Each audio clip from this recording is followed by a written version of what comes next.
আন্দোলন করা যাবে না, পুলিশি ফতোয়া, বিনা নোটিশে বিশাল পুলিশ বাহিনী, বিজেপি কর্মী সমর্থক এবং সঙ্গীত কোথায়? শিল্পীদের বিক্ষোভ। বঙ্গ সঙ্গীত উৎসব করা যাবে না। বাতিল করেছে জয়েন্ট কমিশনার অফ পুলিশ। সে কি করবেন? মমতা ব্যানার্জি একাই গান করবে, হাম্বা রাম্বা কাম্বা কাম্বা, এপাং ওপাং ঝপাং, আমরা সবাই কোলা ব্যাং। বলছে আপনার ওনার সঙ্গে লতা মঙ্গেশকরের কথা হয়, ওনার সঙ্গে আশা ভোসলের কথা হতো, সন্ধ্যাদি ওনাকে গান শিখিয়ে গেছে, অনুপ ঘোষাল ওনাকে সুর দিতেন। উনি একাই গান করবেন, আর তো অন্য লোককে গান শুনতেও দেবেন না। আর উনি যে সমস্ত শিল্পীদের সঙ্গীত শিল্পী বলে বঙ্গবিভূষণ, বঙ্গভূষণ ইত্যাদি ইত্যাদি দেবেন, অন্য তাদের ডাকবেন না। তারা কেউ সঙ্গীত নয়, তারা কেউ সঙ্গীত শিল্পী নয়, তারা কেউ কালচারাল ফাংশনারিজ নয়।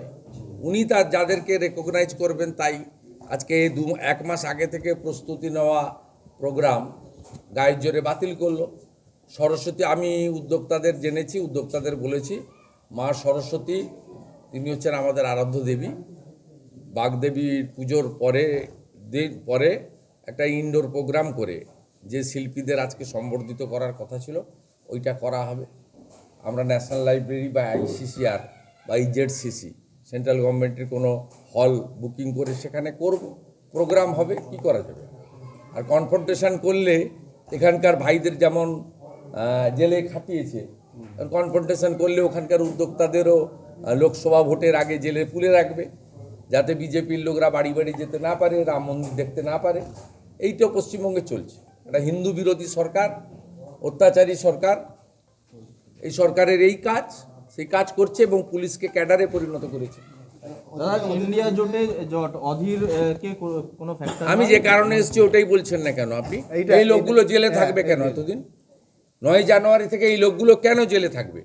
এই বোনের মা কেন অসুস্থ হবে? কেন এই মা আমাকে বলবে যে আমার ছেলে প্রাইভেট ড্রাইভার ছিল, আজকে 10 দিন ডিউটি করতে যায়নি, ওর চাকরিটা কি হবে? যার গাড়ি চালাতো সে তো অন্য ড্রাইভার নিয়ে নিয়েছে, সে তো আর বসে নেই, তার তো প্রত্যেক দিন ড্রাইভার দরকার। খাবে কি? মাকে খাওয়াবে কি? 500 টাকার লক্ষ্মীর ভাণ্ডারে কি সংসার চলে নাকি কারো? একটা 12-15 হাজার টাকা রোজগার করতো, সেটাও বন্ধ হয়ে গেল। এইসব বয়স্ক লোকেদের চোখের জল কেন পড়বে?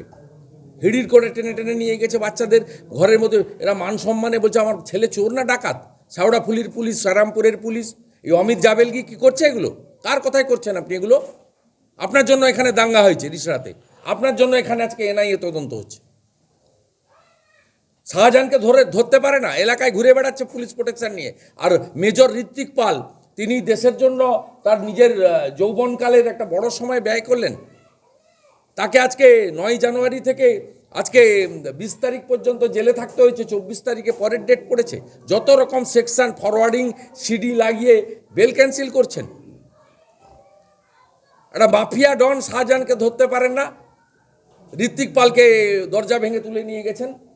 এই সমস্ত সাধারণ বিজেপি কার্যকর্তা, কে ড্রাইভারের কাজ করে, কি সাধারণ লোক, এই বয়স্ক লোকটার বয়স মিনিমাম 70 বছর হবে।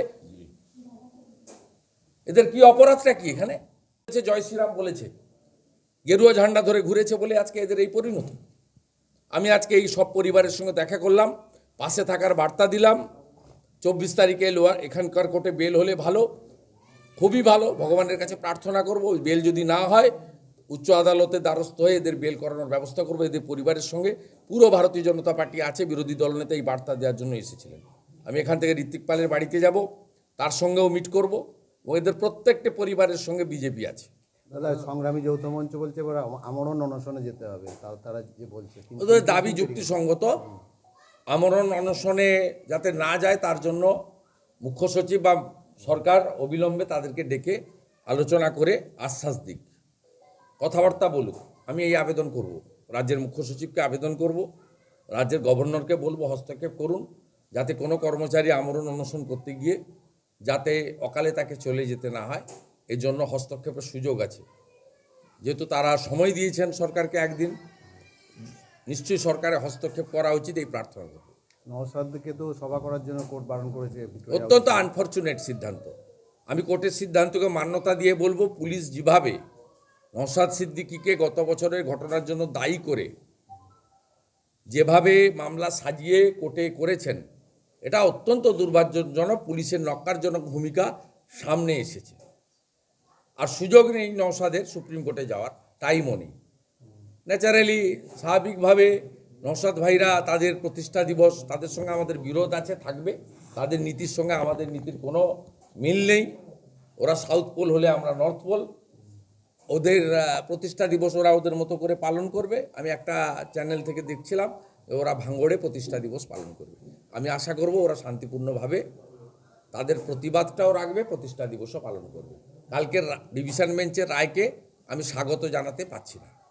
দাদা, অধীর কোনো ফ্যাক্টর নয় মমতা বলেছে, এবং সেই ক্ষেত্রে বহরমপুরে কংগ্রেসকে ছাড় এর দেবে উত্তর না। অধীর চৌধুরী দেবে। না, এখানে এই উত্তর অধীর চৌধুরী তাহলে কি যারা মালিক জোটটা আছে, জলে গেল? সোনিয়া গান্ধী, রাহুল গান্ধী, তারা দেবে। এর উত্তর তো আমরা দিতে আমরা রাজি নই। না, দেশের ক্ষেত্রে বলছে ইন্ডিয়া জোট, রাজ্যের ক্ষেত্রে রাজ্যের একলা চল। ক্ষেত্রে- কংগ্রেস তার উত্তর দেবে। কংগ্রেস, না, সিপিএম, মমতা জ্যাঠামশাই যারা ছিলেন, সীতারাম ইয়েচুরি, জ্যাঠা কাকারা, সোনিয়াজি, রাহুল গান্ধী, এরা দেবে। এরা আমাদের কি, আমরা এসব ব্যাপারে নেই। আমাদের কাছে এরা প্রত্যেকে এক। আমরা জানি দিল্লিতে কংগ্রেস এ টিম হলে তৃণমূল আর সিপিএম হচ্ছে বি টিম, পশ্চিমবাংলায় তৃণমূল এ টিম হলে সিপিএম আর কংগ্রেস হচ্ছে বি টিম। বিজেপির সঙ্গে এদের কোনো লেনা দেনা নেই। Congress tested and rejected, CPM 34 বছর টেস্টেড অ্যান্ড রিজেক্টেড, তৃণমূল 12.5 বছর tested and would be rejected, মানে হওয়ার পথে। হ্যাঁ, আবাসহীন একটা গোটা গ্রাম, আবাস যোজনার যে মাথার উপর ছাদ নেই। মোদিজি 30,000 কোটি টাকা দিয়েছে। হুগলির হরিপালের মোদিজি 2014 থেকে 2023 31শে মার্চ অবধি শহর এবং গ্রাম মিলিয়ে মোট 30,000 কোটি টাকা দিয়েছে গরিবের মাথায় ছাদ দেওয়ার জন্য। এরা টাকা লুট করেছে, গোয়াল ঘর, গ্যারেজ ঘর দেখিয়ে বাড়িগুলো নিয়ে নিয়েছে। বাড়ি হয়নি, টাকা তুলে নিয়েছে। এরকম অসংখ্য উদাহরণ রয়েছে।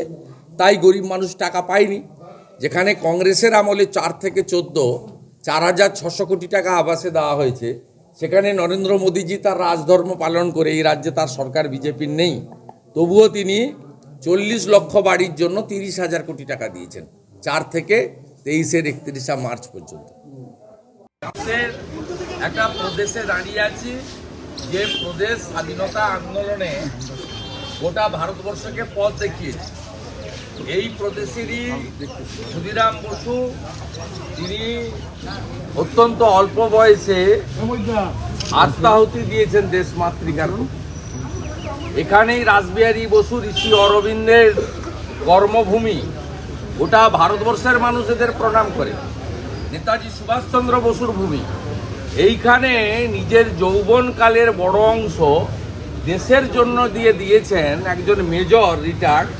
তাকে মিথ্যা মামলা দিয়ে এই মমতা পুলিশ, চোর মমতা, তাকে জেলের ভিতরে রেখেছে আজকে 10 দিনেরও বেশি। তো লজ্জার কি করতে গেছিল? শাহজাহানকে খুঁজে দেওয়া যায় না? এরা মাফিয়া, ডন, লুটেরা, তাকে খুঁজে দিতে পারে না মমতার পুলিশ।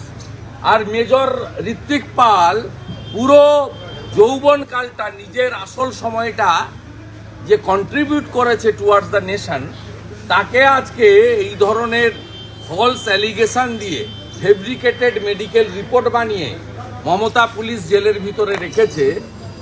নেতাজির পুণ্যভূমিতে পশ্চিমবাংলার লোক দেখুক এই মাটিতে কাকে আমরা ভোট দিয়ে পশ্চিমবাংলায় ক্ষমতায় এনেছি, কাদেরকে বসিয়েছি আমরা। এ কি চোর না ডাকাত না ক্রিমিনাল? এর ব্যাকগ্রাউন্ড কি? শাহজাহানকে আদর করে রেখেছে এখানে 20টা পুলিশ। 24 তারিখ তো নেক্সট ডেট, তারপরে কি সিদ্ধান্ত কি? আমাদের লড়াই আছে, পরিবার একদম চাঙ্গা। দাদা উত্তর, আজকে আমি শ্রীরামপুর জেলে দেখা করার পারমিশন চেয়েছিলাম, দেয়নি আমাকে, ভয় দেয়নি আমাকে, ভয় করে মমতা। ওকে আমি হারিয়েছি 1956 বলি। আমি ওকে প্রাক্তন মুখ্যমন্ত্রী করবো, আর ওর ভাইপোকে প্যাকেট করে জেলে ঢোকাবো। দাদা উত্তরপাড়ায়, দাদা উত্তরপাড়ায় অযোধ্যা জুড়ে বাঙালিদের মিছিল হচ্ছে, কলকাতায় সংহতি মিছিল, কি বলবেন? অযোধ্যা জুড়ে কেউ সংগত মিছিলে জালি হিন্দু কিছু যাবে, আর পাকিস্তানপন্থী কিছু মুসলমান যাবে। রাষ্ট্রবাদী মুসলমানরাও যাবে না, আর হিন্দুরা ওই দিন দ্বীপ জ্বালাবে। আর ওই জালি হিন্দু মমতা মিছিল করার আগে আসল হিন্দু শুভেন্দু অধিকারী সকালবেলা কলকাতার রাম মন্দিরের সামনে হাইকোর্ট থেকে কাল পারমিশন নিয়েছি, হাজার হাজার লোকের মিছিল আমি করব। যারা অরিজিনাল হিন্দু আমার সঙ্গে থাকবে, আর যারা জালি হিন্দু বিকালবেলা ওই জালি মমতার সঙ্গে থাকবে। ও পার্ক সার্কাসে যাচ্ছে নামাজ পড়ার জন্য।